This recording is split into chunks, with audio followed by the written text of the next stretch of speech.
విశాఖపట్నం మధురవాడ ఘటనపై PM Palem CI over action. సిపికి ఫిర్యాదు చేస్తే ఉపేక్షించేది లేదని బాధితురాలికి వార్నింగ్ ఇచ్చాడు. సీఐ బెదిరించిన వాయిస్ను సైతం రికార్డ్ చేసి సిపికి ఫిర్యాదు చేసింది. తనకు న్యాయం చేయకుంటే ఆత్మహత్య శరణమని విలపించింది. ఈ ఘటనపై హోంమంత్రి అనిత వెంటనే స్పందించి సీఐపై చర్యలు తీసుకోవాలని కోరింది.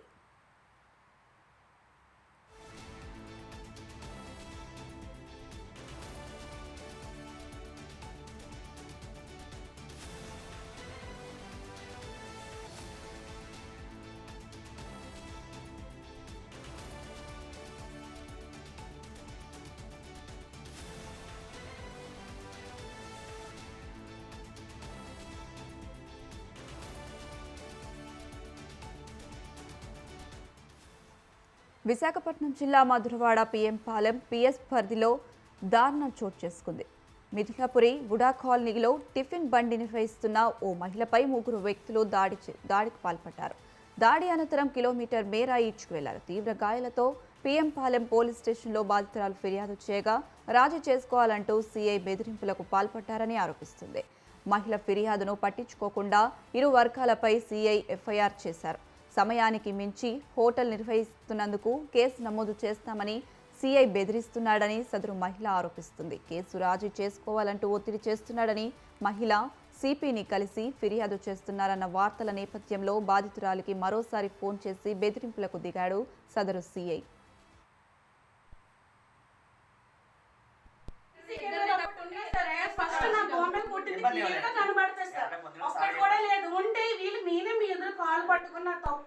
ఎక్కడైతే ఉడాకోవాలి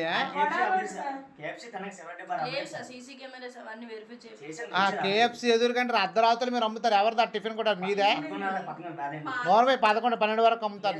మీరు చూస్తారు, నేను లెక్క తేలుస్తాను. నేను మీ అమ్మగారు ఆవిడ ఎవరు ముసలావిడ ఉంటుంది.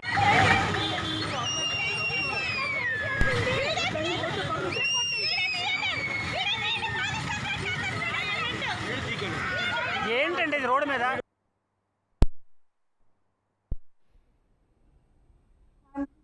అయినా నాకు ఏ స్టేజ్కి మీ ఊసి ఏం తేలదు. మా పర్సనల్ విషయాన్ని మేము మాట్లాడుకుంటున్నాము.